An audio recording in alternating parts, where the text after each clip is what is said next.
Hey, how you guys doing? It's Andre Butler here in Detroit. Excited to go live with you guys today. I've been doing this for about 3 weeks now. I've had a great opportunity to really hear from a number of amazing guests, from Tim Timberlake to Sean Blanchard to Lynette Hoyle to Priscilla Black, you name it. And if you happen to miss any of those, you can find them not only on Facebook, on our Facebook page, but also my YouTube page. We've uploaded those there as well, so you can enjoy them time and time again. Today we're going to be blessed again with Catherine Eagan. It was so good last week, and she's got so much to say about purpose and about managing our finances and the like that God really put on her heart and on my heart that we should just keep on doing this. So we're going to have her on Tuesday throughout the month of May, and really allow God to use her to really help us, particularly during this time. So anyway, as you're joining us, let us know where you're joining us from. I'd make sure we'll love to acknowledge you and hide all those who are catching this a little bit later. I see a bunch of people have already jumped on, from Nurse Jasmine, the boss lady, to Renita and Hodge and Michelle. How you guys doing? And Chef Chris and Valencia and yeah, boss lady's in Arizona, and I'm a little jealous. Although the weather finally will turn here in another day or two. We keep saying that, and then it keeps going back. But hopefully this is it. He said I sound a little congested. I woke up fighting off a little something, but I'm healed in Jesus' name. It's just lying symptoms. So before we jump in, I just always like to share just what I'm thinking about, a thought for the day. And I think that one of the things that is, in fact, last week we actually talked about a little bit following God's plan for your life, right? Instead of your own plan. That was one of the things that was in my heart. Trust in the Lord with all your heart. Lean out to your own understanding, in all your ways acknowledge Him, and He'll direct your path. And how, it's so important to choose God's way over your way. But the other thing that I think we have to talk about and think about is God's way is not always easy, right? You will most likely run into moments where you find yourself in the valley, you find yourself struggling, hurting, and you almost feel like, hey, God, why did you do this to me, right? I would have gone a different way. I would have done this differently. I told you this would happen. I mean, all of that. And you still have to trust God in there. You still got to say, all right, this is clearly the best way. And so I'm going to just keep on walking, right? I'm just going to keep going forward. I'm not going to allow my emotions to make my decisions for me. I'm not going to bail on God. I'm going to keep walking in the middle of this. And it takes some toughness. And it's one of the things that I've noticed and learned. And maybe, it's just me growing myself in terms of how I view things. But not everybody's all that tough. A lot of people talk the talk. People have big, strong muscles, or, quote unquote accomplishments and all of this. But when it gets down to it and your life is on the line and your emotions, your heart is on the line, you find out what you're made of. And in those moments, that's when you need to read your Bible, you need to pray, and you got to man up. And it's people that really have that Mamba mentality, right?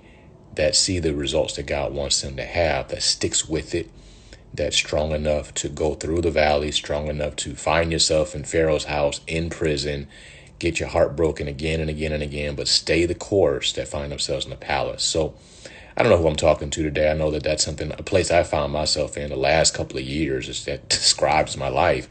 I'm sure somebody else maybe helps you as well. So just my thought for today. Just keep on fighting, keep on going forward. This life is a fight of faith.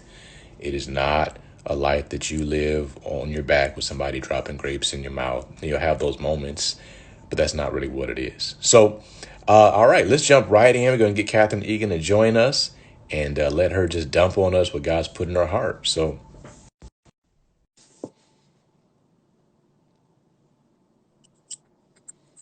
hello. Hi there. How are you? Doing well. How are you doing? I'm doing great. Doing great. Hey, that was a great message. What you said, you are so right, because I know that in my life that you have your ups and downs and things that you have to go through. And I was just on my with my prayer partners yesterday, and I think I was preaching about the fact that it's so important with David. He had to encourage himself, in the Lord. And it's so important for us to remember that we have to encourage ourselves in the Lord, because it's not always going to be easy. Yeah, Right. David was anointed king, but he had to go through 15 years of Saul and fighting and struggling and all Right. of that. And You know, betrayal and all of that. Yeah. betrayal, the enemies. I mean, reading through the Psalms now, I mean, oh my goodness, he was trying to heal everybody. Lord, just Yeah. but praise the Lord for Jesus. Hmm. But want to just go on and drill down on some of the things that we talked about last week. And I'm just so pleased that God has brought us together for a time like this, and Hmm. to help people in their finances, and to really allow them to make a difference in their money management. Hmm. And so last week we talked about some things that people can do. And you might recall I spoke about pick up sticks, that the Hmm. name of the game for this month, and really for this year, is to pick up cash. Find ways and areas that you can pick up cash in your own finances, in your own house. It's like the woman with the oil, when the prophet said, what do you have in your house? So in other words, what do you have under your own stewardship that you can manage, instead of looking outside, which we normally look at how is somebody going to bless me, how's this going to happen for me, how is it going to happen on the Hmm. outside. Let's focus that on the inside with some very practical things that we need to talk about. So last week I talked about calling, making certain types of phone calls, and Hmm. seeing how much money we can bring back into our coffers, because during this COVID-19, we really don't know how long it's going to last. We don't know if it's going to come back. I mean, we're believing God that we're going to be able to ride this thing out and go forward.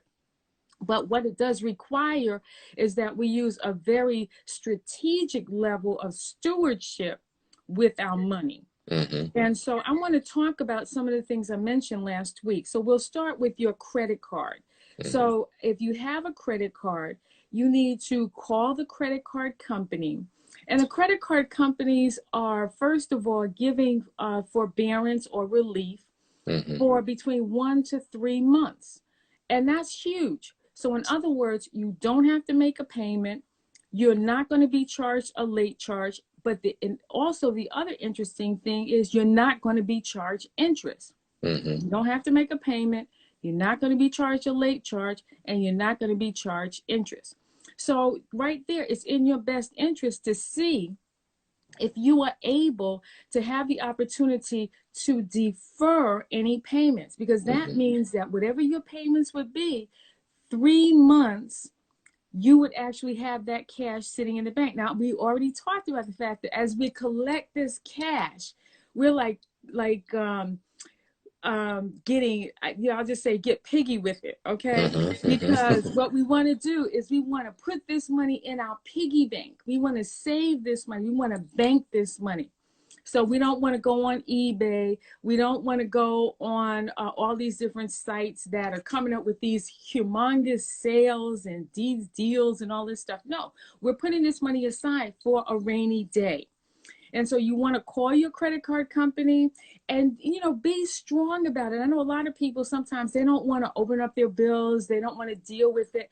But if there was any time to have courage, just like you talked about, Hmm. Pastor Andre, if there's any time to have courage, this is the time to exercise your courage, so that you're able to make a difference in your own finances. Okay, Hmm. that you're able to make a difference in your own finances. So muster up that courage and get on that phone, make that phone call, and get this relief that you're going to need. We don't know how long. They're talking about the fact that some organizations may not be bringing people back Right. wholesale, because they have to stage the return of the employees. And so we're going to need this cash on the side. So we're going to stockpile cash. And as I said, we're going to get piggy with it. We're going to get Right. as much of it as we can. Number two, I'm going to talk about mortgages. So if you have a mortgage, you may have a conforming mortgage or a non-conforming mortgage. A conforming mortgage is a mortgage that's under $510,000. It's a mortgage. These rules are set by the Federal Housing Finance Agency. And so when you get a mortgage, if you get a conforming mortgage, it means that your mortgage is under $510,000 and it is considered conforming.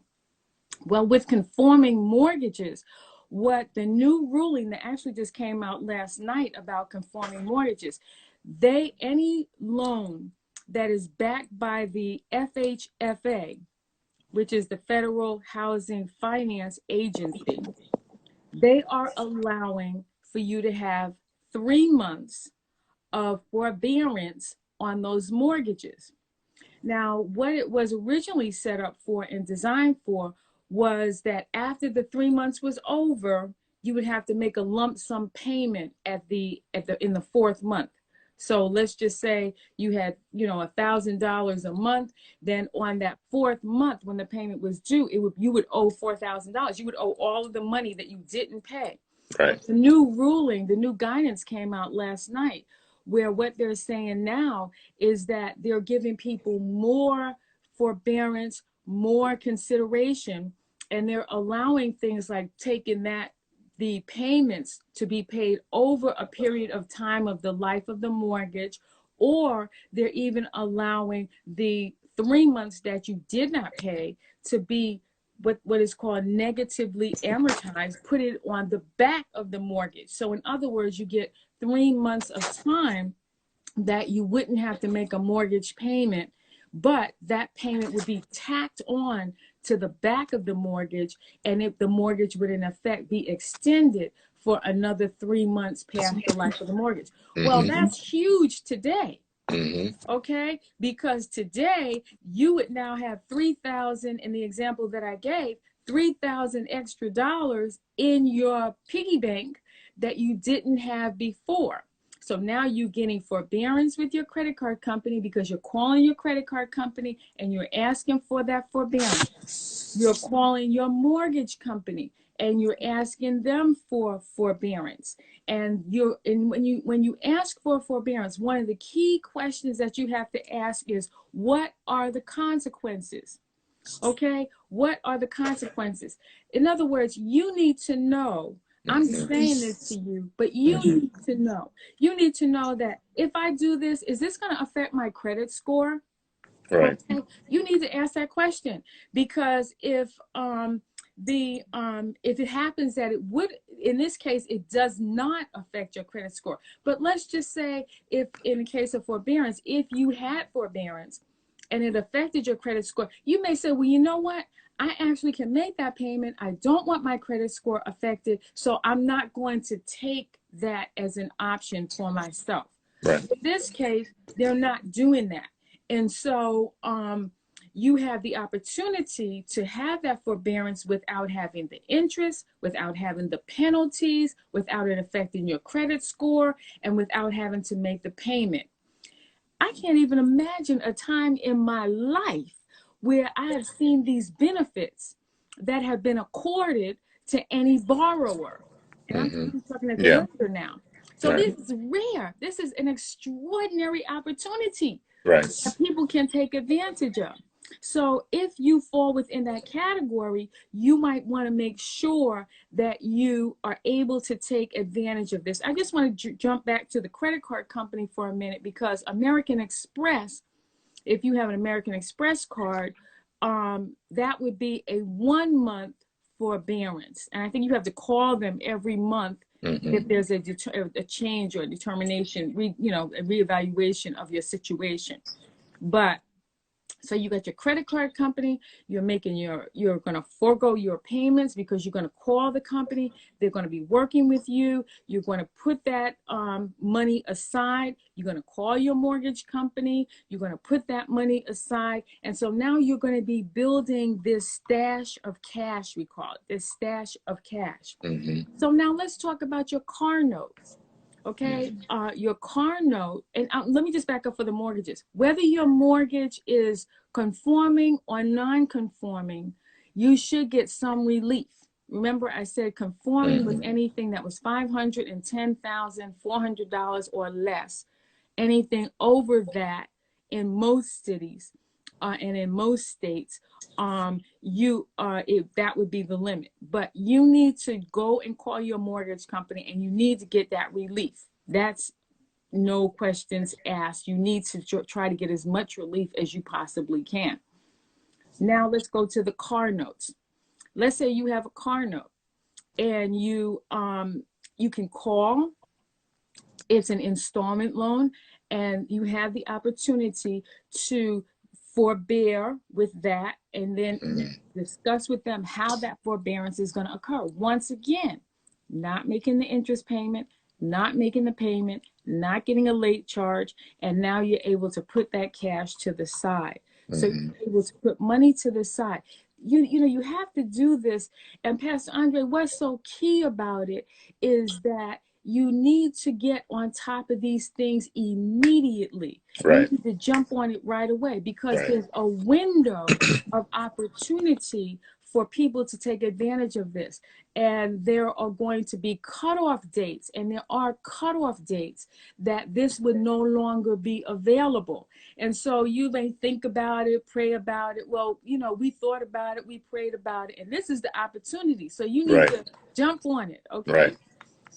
So your car note. Now let me talk about cars for a moment. We know that the car note is something that you need to pay, you're going to pay. But if you had to buy a car, okay, if you needed to buy a car, this is the perfect time to negotiate buying a car. Why? Because nobody's buying a car, nobody's driving a car, gas is super cheap, and the car companies, the dealers, are sitting on all of this inventory. And so the price of this is 2020.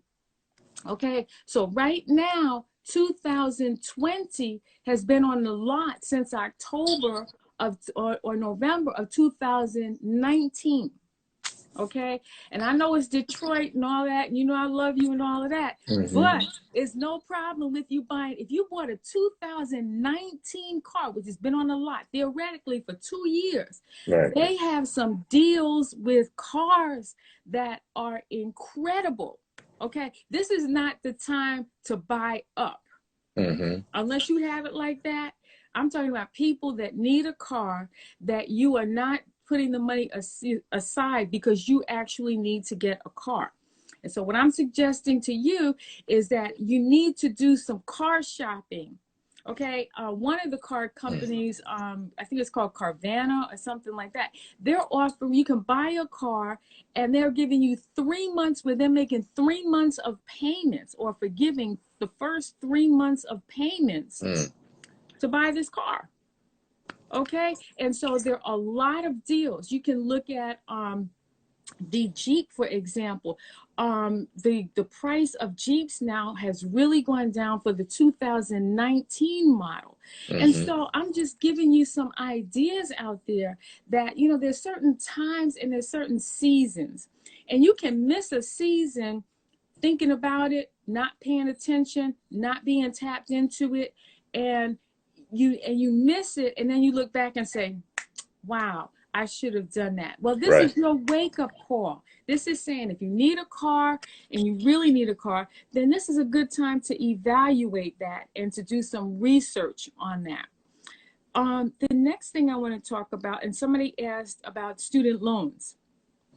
Last week that came up, and you can, if you have some issues, you can kind of shoot those out there, and if I can answer them for you, I'll be glad to do that. But somebody asked about student loans, and I wanted to give you a website to go to. It's called studentaid.gov, studentaid.gov. Now, for every federal loan borrower, okay, they are making exceptions, giving relief, forbearance until the end of September. Till the end of September for student loans, for federally guaranteed student loans. Now, one of the things that you have to be careful about when you're looking at all of these different forbearance agreements that we're talking about is the fact that some people may have their payments on auto pay. Okay. Right. And so you have to look at the timing of the payment and your auto pay.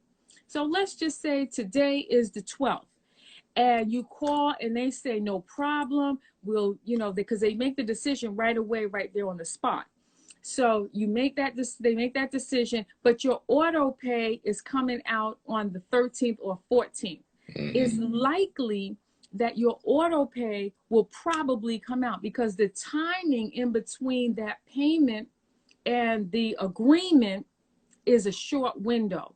But what you can do, if you notice that they did take the payment out, you can call them back up and say, I entered into this agreement on the 12th of May, and they still took out the payment on the 15th of May. And so because they entered into that agreement, they will actually put the money back. They can reverse the transaction back into your account. Because remember, we're playing this game of pick up sticks, pick up cash. We're playing this game of fill the piggy bank up. So we're playing this game of getting fat with cash today because we don't want to presume upon the future and we don't know what the future is going to bring. Right. And so because we don't know that, we're going to make sure that we make those cash infusions. And if cash is taken out and you know that the cash is taken out after you've made the agreement, then you can go back and ask them to reverse that transaction. One thing, and I want to say this about having been a lender for so many years, the lender will always work with you if you are proactive in communicating. Okay, what happens with a lot of people is they get shy and they back and they don't, they just feel, that they may not have it, but a lender will work with you as long as they know where you are. They don't take action against you unless they absolutely have to, when they know where you are. So you always want to be proactive with your lenders. You want to be calling them and not waiting for them to call you, especially if there's some kind of extenuating circumstance. You need to do that. Now let's talk about some things that you need to do as homework, catch up. These are catch up things you need to do. Number one is SSA.gov. That's Social Security Administration.gov. SSA.gov. What you should do is, if you haven't already done it, is set up your Social Security account, go into your Social Security account. Your Social Security account has every single dollar, or it should have every single dollar that you earned. We know it's all legally, right? Praise the Lord. Hallelujah. And so all the money that you earned should be in a list. Okay, so every year there should be a list. I actually did mine the other day, and I was laughing because I have actually been working for 50 years. They have 50 years of income for me. I was like, oh my God, I started working when I was 3 years old. But you have to check, because when you decide to retire, or God forbid you have to go to disability or something like that, then you want to make sure that's not the time for you to be trying to figure out, what did you make in 1984? What did you make in 1998? That's not the time to figure it out, because sometimes a lot of these companies may not even be in existence. Okay, it may be difficult. You don't have the tax return, the company's not there. How can you prove those wages? So the issue is, if you are looking at Social Security, you should review your Social Security every year. Now we have what I call the most valuable thing that we could possibly get, which is time.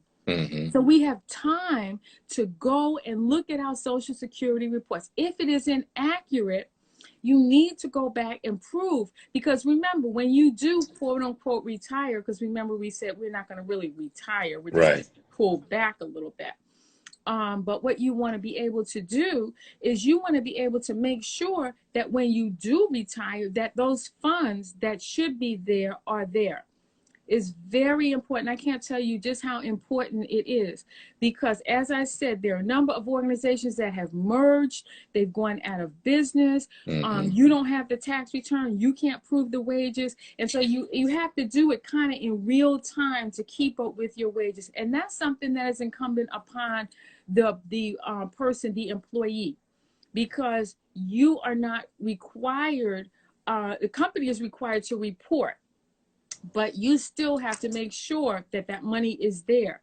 So let's say, for example, you're an older person and you decide that you want to take early retirement. You want to retire at 62. Or let's just say right now you're in a situation where I know there are a lot of people that are saying, okay, this COVID is at that point where, maybe I should think about retiring. Well, the first thing you would want to do is go back to that ssa.gov, check your Social Security statement, make sure that all of your income is there so that you're able to take advantage of that. And then you can actually apply. If you can wait until 66 and 4 months, that would be great, because then you get more money. If you can wait until 70, which is the age of max, then you can get even more money. So that is really, really important. I mean, I'm stressing on this and spending a lot of time on this because it's one of those things where, later down the road, you're going to wish that you had taken this advice and made sure that those reports were up to date, because it's going to be very, very difficult to get that back. Let's talk about insurance policies, okay? When you first buy an insurance policy, insurance, the whole point of insurance is to transfer risk, okay? I don't want to buy a new car, so I'm going to buy an insurance policy and I'm going to transfer the risk of me having an accident to a third party. So I'm going to transfer that risk to, let's say, AAA or one of the insurance companies. And so I'm willing to sleep at peace at night because I'm transferring that risk, and I have a minimum amount that I have to pay, a deductible it's called, that I have to pay if I have an accident. So make sure that you have enough insurance. Make sure that you have adequate insurance. This is a good time to review your insurance policies, particularly with your auto insurance. The next thing is life insurance. Life insurance is an interesting thing. Lord, we know we all going to go be with the Lord. Praise the Lord. If you're not right with the Lord, you need to check with Pastor Andre. Get yourself right with God. Okay. Hallelujah. Praise the Lord. But let's talk about life insurance. When you're young, your idea about life insurance is usually to cover the costs and the expenses. And this is typical, but to cover the costs and the expenses of your funeral expenses and any expenses that you have, any bills that you have, outstanding obligations that you have, so that when you close out your estate, that your estate is closed out decently and in order. And I know people don't like to necessarily talk about this, but really, as Christians, we're supposed to do things decently and in order. You don't want to die bankrupt, okay? Because if you don't have the money to pay those bills, then your family or somebody's going to be responsible for claiming an insolvent estate. We want to do everything to the very bitter end before we go home to be with the Lord. Okay, so life insurance for a 25-year-old is probably less. Once you start having children and you start having a mortgage and you start having a lot of expenses, so probably from about 30 to about 50, you may have expenses. So your insurance policy may be larger, okay, at that point than later in life. Later in life, you may say, well, I don't need that much insurance because I paid off my mortgage. I don't have a lot of bills. And so you need to go back at this time and evaluate your life insurance policy. Do you have enough insurance? Do you have too much insurance? Do you have any insurance? Okay. One of the things that's so sad to me, it breaks my heart that people have to go on GoFundMe when their loved ones pass away. Right.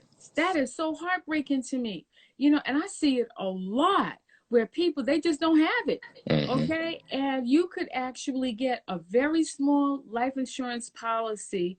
And, I know that one of the things that happen with a lot of people is they don't like to tell their children or the beneficiaries of their estates that they have something coming, Mm-hmm. or how much they have coming. I mean, it can just be a bit of a dicey type of subject and situation.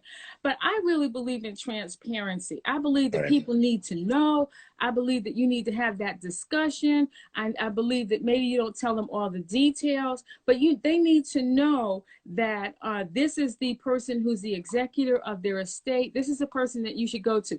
But I find it very interesting, especially when I was in private banking, that no matter who it was, when somebody died, they always knew to call the bank. Mm-hmm. Somehow, they always knew to call the bank.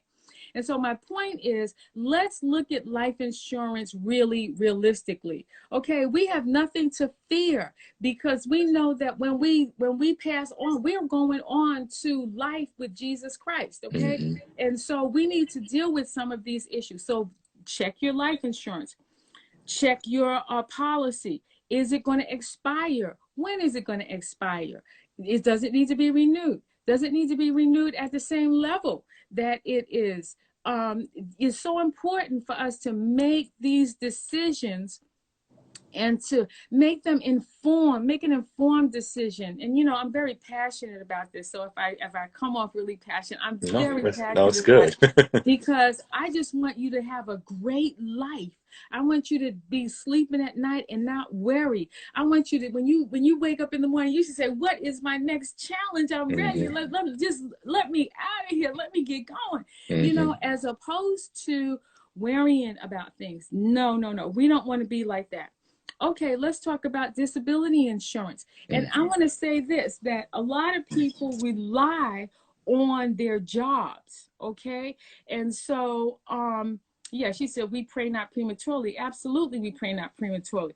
And so, but no day is promised. We just don't know about these things. And so we want to make sure that we're prepared, like I want to stand for every day prepared, before God. But disability insurance, if you have a job and your job, you can buy disability insurance and it's included, that's fine. If you're an entrepreneur, you need to make sure that you have life insurance. You need to make sure that you have auto insurance. You need to make sure that your autos, if they're owned by the company, that the auto insurance is in the company's name and not in your name personally. If there's an accident, it's a company liability and not a personal liability.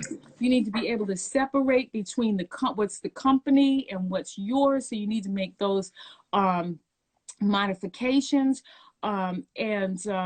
If the disability insurance is in your company name, you need to make sure that you're paying your disability insurance. You need to make sure that if you have a business, that you have umbrella insurance. And I want to talk about this for a minute. Umbrella insurance is you have all of your insurance, but then you have what's called an umbrella over top of all of the other insurances that you have. Okay, so you have let's say, for example, you have an accident and it's a really bad accident, God forbid, but let's just say this happens and somebody sues you for $1 million. Okay, and depending on who you are and what your background is or what the severity of it is, we live in a very litigious society, so people do sue. So the umbrella insurance is like a $5 million cover over your normal insurance to cover you for any liability, slip and fall, accidents. It's depending on what your asset size is, you may need, this could go up into the millions in terms of the umbrella insurance that you need to maintain.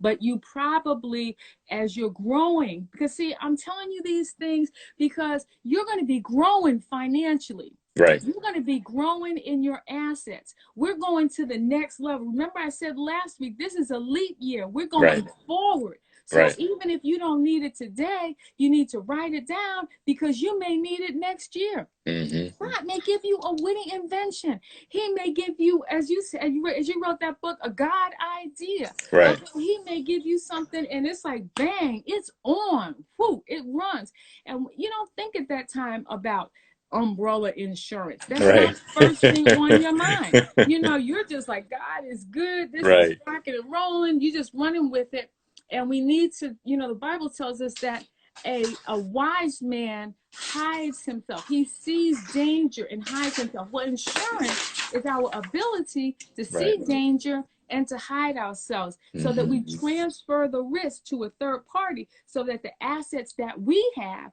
are not at risk. Okay. And so umbrella insurance becomes an important thing for individuals, whether you have a business or not. And if you have a business, it becomes important if you have a business. Okay. So those are very, very important things. I want to talk about PPP, the Payment Protection Program.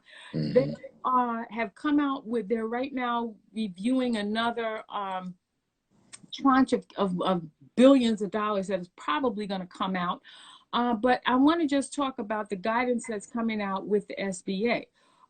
What they have realized is that even though they've given out this money to different businesses, that the businesses that are in states that are not able to spend it because they are not able to bring their employees back. Right. So right now, there's some guidance that's coming out about that. And I believe what the guidance is going to look like is that they're going to change the length of time. Because remember, if you got PPP, the day that that clock started ticking was the day that those funds were deposited into your bank account. So it was 8 weeks after that date. Well, what happens if you're in a state like Michigan? Because we're talking to people all over the country. Right. If you're in a state like Michigan where the state is closed, you cannot open your business. Okay, what happens if I was talking to the guy, we live on a lake, and the guy, you know, he's having problems to put out the docks because he says people are making more money on unemployment than they are at their job. So they don't want to go back to work. Now, you know, that is just not right. Come on, somebody. That is the devil. The devil would make sure that you got comfortable and happy in your house because your gifts, talents, and abilities is what brings out the greatness of God that is on the inside of you. So it is God's will that you work. It is God's will that you have that gift, that talent, that ability. Your purpose, God has given you a purpose. God has given you something that is a slice of God that's on the inside of you that only can be experienced through work, Right. through the genius of work. So that is nothing but a lie from the pit of hell for you to stay home getting unemployment. Now, I'm not saying that you should forego unemployment. What I am saying is that you should receive unemployment, but when it's time to go back to work, we ought to be rocking and rolling. We ought to be in there making it happen. I mean, we ought to be on fire when we get back to work, okay?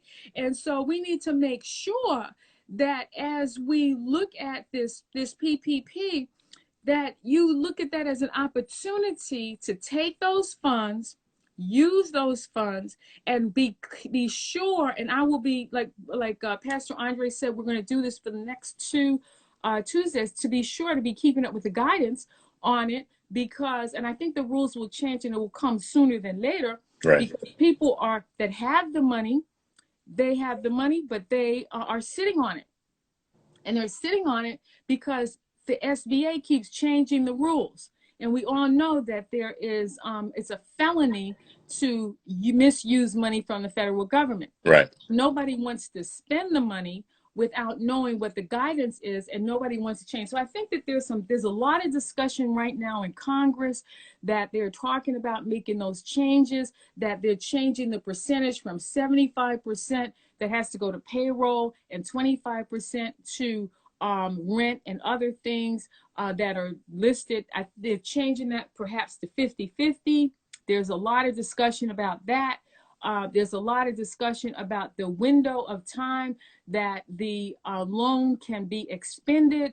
There's a lot of discussion about the whole concept of the forgiveness portion of the loan, so that people that can be eligible for the forgiveness of that portion of the loan can understand what it is that they need to do so that they really are eligible for the forgiveness, of the loan. So that's that.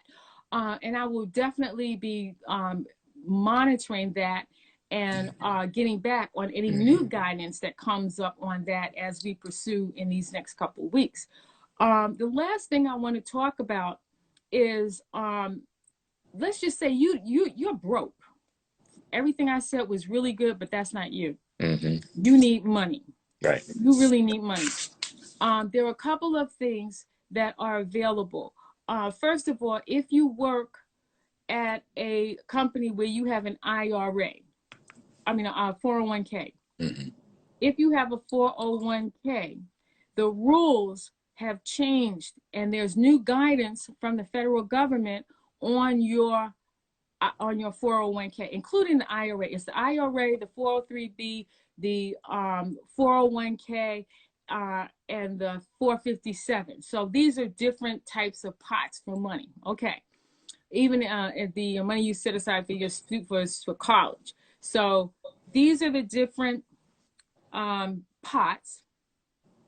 What happens with new ruling is that let's say the standard rule is that if you borrow from your 401k, you can only borrow up to 50% or $50,000 of your 401k. If you are below 59 and a half, there is a 10% penalty for taking the money out early. Right. If you borrow and if you borrow, of course, you have to pay it back. If you withdraw, then you automatically, and you don't put it back within 59 days or 60 days, it is considered a withdrawal. It is considered wage. It becomes 1099 to you, like income to you. And theoretically, it can jack up your tax bracket, and your whole income is subject to the tax because we have a progressive tax. I'm not trying to get over anybody's head or anything like that, but these are things you need to know if you have any money in that form. Well, the rules have changed, and this is the new guidance. You are able to borrow up to $100,000 out of your IRA without any penalty of interest, and I'll come back to that in a minute, without any penalty of the 59 and a half, okay? And the rule is that if you borrow, let's say you took out $5,000, okay? You took out the $5,000.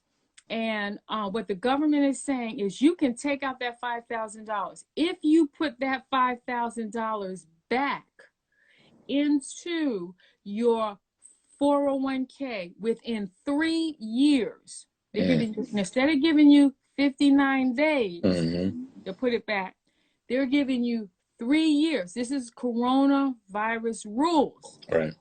They're giving you 3 years to put it back. So if you don't put it back in the first year, then you have to pay tax on that $5,000. And that tax is divided into 3 years. So let's just say the tax was $300 that you owed in the taxable year of 2020, which would be 2021. So a year from now, basically, you would pay the $100. Then 2022, you would pay the second $100. 2023, you would pay the third $100. That's assuming you didn't put the money back for a withdrawal. Now, let's just say this. You put the money back. I'm not trying to go over anybody's head. You know, I love you, but you got to get this. And if you have to listen to it a couple of times, that's okay too. If you put the money back, then when you file your taxes, you get a refund of any tax that you paid. Because what the government is doing is they are saying, we're going to let you take this money out. We're going to let you put this money back, and we're going to treat your account as though this transaction never happened. That's deep. This is so miraculous to me. And I'm telling you this because if you have a 401k, you can either take a loan, or you can, and the coronavirus, it's called the Corona loan, or you can take out a withdrawal. Okay. And so you're able to, now I'm saying all this, and I pray with all my heart that you take this in the spirit that I'm giving it to you. And that is that you really need this money. I'm saying you really need this money. Okay. Somebody said, should they invest in other things like real estate? Absolutely not. Not at this time. Okay. If you have a substantial money, if you have money that you can, let's just say you have $100,000. Okay. And you wanted to do something.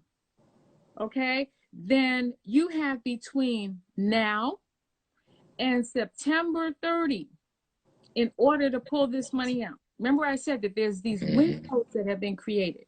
After September 30, this is no longer available. So if you had an investment opportunity, you wanted to keep 50,000, you wanted to take 100,000, you were going to sit it in cash until such time as you were going to make this investment, but you were going to put that money back in 3 years, or you thought something was going to happen in 3 years, then that would change your whole financial picture.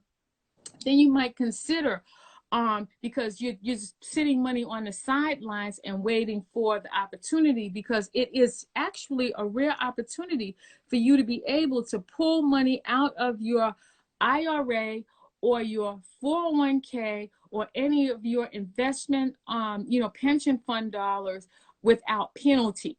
Okay, but this is not the time for speculative investment. It's not, because we don't know what's going to happen. Right. But if you said to me, well, look, I may need some money down the road. I may pull $10,000 out or $20,000 out now. I'm going to sit it in cash right now because there's circumstances in my life that I may have to move. I may have to buy some insurance policy. I may have to do something. And there is a purpose for that money that you are taking it out. Then I would say, let's make sure that we're conservative. Let's make sure that we're doing the right thing. And in your own finances, whether you're doing the right thing or you're not doing the right thing. Right. And so that's an opportunity that presents itself if you have a 401k or some kind of investment vehicle that you can use, that you can take that money and park that money. You can park it. If you don't use it, no problem. The government is giving you 3 years to put that money back. Okay. And so if you think that there's a great opportunity for you that is not going to compromise your financial future with your retirement plan, then that may be something that you might want to really consider and really want to think about as you go forward in making, financial decisions.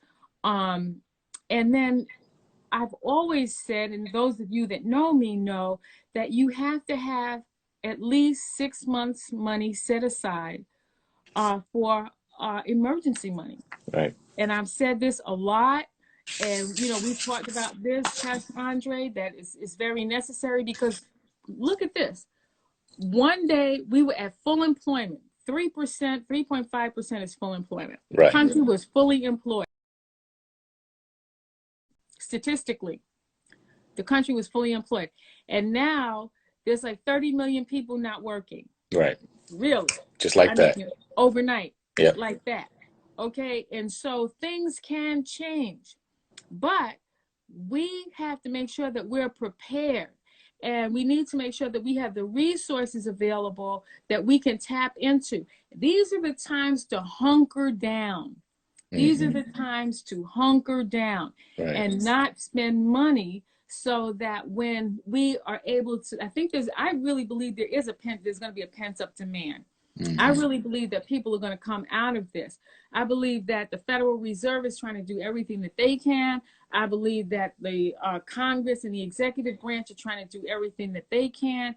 And once America gets back to work, then I think that we will begin to see the wheels begin to grind, maybe ever so slowly, but that it will come back and that the economy will come back. How long will it take? We don't know. But what we do know is we need to have some reserves, Right. so that we can make good decisions. It's good. It was good. This is some good stuff and really appreciate it. And we got a few minutes before Instagram kicks us off. So anybody have any questions, now's the time to shoot them out real quickly if you could. So we would love to answer those questions. This is it's been really phenomenal. I mean, I'm over here taking notes. So it's just a couple things like, yeah, I didn't do that. I didn't do this. I got to make sure I take care of this, you know. Right. Oh, I It's want to just good say information. this. I got a call last week from, it was one of those numbers in Florida. I have a Florida phone number. You have a place in Florida, so I have a Florida phone number.